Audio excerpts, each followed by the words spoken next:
वो 11 फंदे छत से लटके नहीं थे। वो 11 जिंदगियां थीं जिन्हें एक पागलपन ने अपनी मुट्ठी में जकड़ रखा था। उस सुबह जब सूरज की पहली किरण बुराड़ी की उन तंग गलियों में दाखिल हुई, उसे नहीं पता था कि वो एक ऐसे मंजर को रोशन करने वाली है जिसे देखकर दिल्ली ही नहीं, पूरी दुनिया की रूह कांप जाएगी। कमरे के बीचों बीच एक लोहे का जाल था और उस जाल से चिपके हुए 10 जिस्म, बिल्कुल करीब, जैसे कोई खौफनाक अंगूर का गुच्छा हो। उनकी आंखों पर रंगीन पट्टियां बंधी थीं, कान रुई से ठूंसे गए थे और मुंह पर डॉक्टर वाला टेप चिपका था। उनके हाथ पीछे की ओर मुड़े हुए थे, जैसे किसी ने उन्हें नहीं, बल्कि उन्होंने खुद को ही किसी अदृश्य कैद में डाल दिया हो। और 11वीं लाश, घर की सबसे बुजुर्ग महिला नारायणी देवी, वो दूसरे कमरे में ज़मीन पर पड़ी थी। उसका गला भी उसी खामोशी से दबा था जिसने बाकी 10 को निगल लिया था। ये कोई कत्ल नहीं था, कम से कम बाहर से देखने पर तो नहीं। घर का मुख्य दरवाज़ा खुला था, किसी के ज़बरदस्ती घुसने के निशान नहीं थे। गहने अलमारियों में सुरक्षित थे, यहाँ तक कि रात के खाने की रोटियां भी वैसे ही रखी थीं, जैसे कोई थोड़ी देर बाद वापस आकर उन्हें खाने वाला हो। लेकिन सच उस घर की दीवारों के पीछे कहीं और दबा था।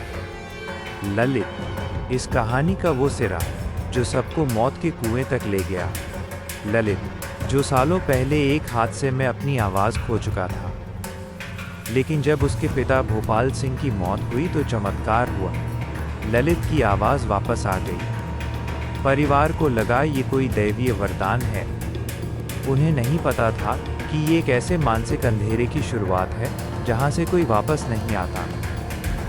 ललित ने कहना शुरू किया कि उसके मृत पिता उससे बात करते हैं। वो उसे बताते हैं कि परिवार को कैसे जीना है, क्या पहनना है और क्या खाना है। वो एक डायरी लिखने लगा। हर रात पूरा परिवार उस डायरी के सामने बैठता। ललित जो कहता उसे भगवान का शब्द माना जाता।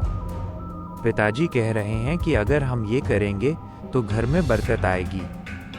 और बरकत आई भी। घर बन गया, दुकान चल निकली, बच्चों की शादियां तय होने लगीं। परिवार का यकीन पत्थर जैसा मजबूत हो गया। उन्हें लगा कि ललित के जरिए उनके पूर्वज सच में उनका हाथ थामे हुए हैं। लेकिन धीरे धीरे डायरी के निर्देश डरावने होने लगे। डायरी में लिखा गया वट तपस्या। इसका मतलब था बरगद के पेड़ की तरह लटकना। ललित ने परिवार को समझाया कि ये मौत नहीं है, ये तो एक शुद्धिकरण है। उसने कहा कि जब हम सब फंदे पर लटकेंगे तो आखिरी सेकंड में पिताजी खुद प्रकट होंगे। वो सबको बचा लेंगे, वो सबको मोक्ष देंगे। उस रात घर में एक अजीब सी उत्तेजना थी। किसी के चेहरे पर डर नहीं था, क्योंकि उन्हें यकीन था कि वो मरने नहीं जा रहे। उन्होंने मिलकर फंदे तैयार किए। उन्होंने एक दूसरे के हाथ बांधने में मदद की। यहाँ तक कि छोटे बच्चों को भी यकीन दिलाया गया कि ये एक खेल है जिसके बाद उन्हें कुछ बहुत बड़ा हासिल होगा।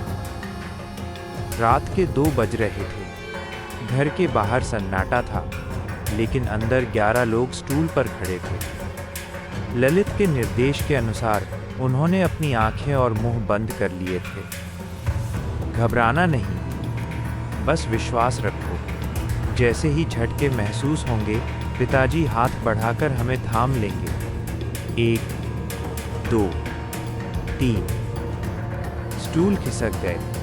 हवा में 11 शरीर छटपटाने लगे, लेकिन मुंह पर टेप था, इसलिए कोई चीख बाहर नहीं आ सकी। आंखों पर पट्टी थी, इसलिए वो एक दूसरे का दर्द देख नहीं सके। वो सिर्फ महसूस कर रहे थे, दम घुटने का वो एहसास, फेफड़ों की वो आखिरी तड़प। वो इंतज़ार कर रहे थे, इंतज़ार कि अब पिताजी आएंगे। वो लोहे का जाल टूटेगा और कोई फरिश्ता उन्हें बचा लेगा। लेकिन कोई नहीं आया। सन्नाटा और गहरा हो गया। अगली सुबह जब पड़ोसियों ने उन्हें उस हाल में देखा तो पहली नज़र में लगा कि ये किसी तांत्रिक का काम है। लेकिन जब पुलिस ने वो 11 डायरियां बरामद की तो पूरा सच उभर कर सामने आया। उन डायरियों के आखिरी पन्ने पर लिखा था, पानी का रंग बदलेगा, तब मैं आऊँगा, तुम सब मुक्त हो जाओगे। वहाँ पानी का कोई रंग नहीं बदला, सिर्फ खून जम गया और धड़कनें रुक गईं। सबसे डरावनी बात क्या थी जानते हैं? उस घर की बाहरी दीवार पर लगे 11 पाइप, 7 मुड़े हुए, 4 सीधे, ठीक वैसे ही जैसे 11 लाशें अंदर लटकी थीं। क्या वो पाइप आत्माओं के निकलने का रास्ता थे, या वो सिर्फ एक इत्तेफाक था? आज भी जब लोग उस गली से गुजरते हैं, उन्हें महसूस होता है कि कोई उन्हें उन बंद खिड़कियों के पीछे से देख रहा है। वो घर अब भी खड़ा है, लेकिन उसकी रूह मर चुकी है।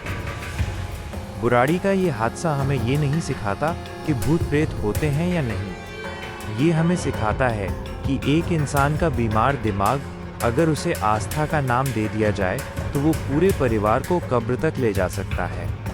उस रात वहाँ 11 लोग नहीं मरे थे। वहाँ 11 लोगों का तर्क, उनकी समझ और उनकी जीने की इच्छा मर गई थी, सिर्फ एक भ्रम की खातिर। अंधेरा हमेशा बाहर नहीं होता, कभी कभी वो उन डायरियों के पन्नों में होता है जो हम खुद अपनी बंद आंखों से लिखते हैं।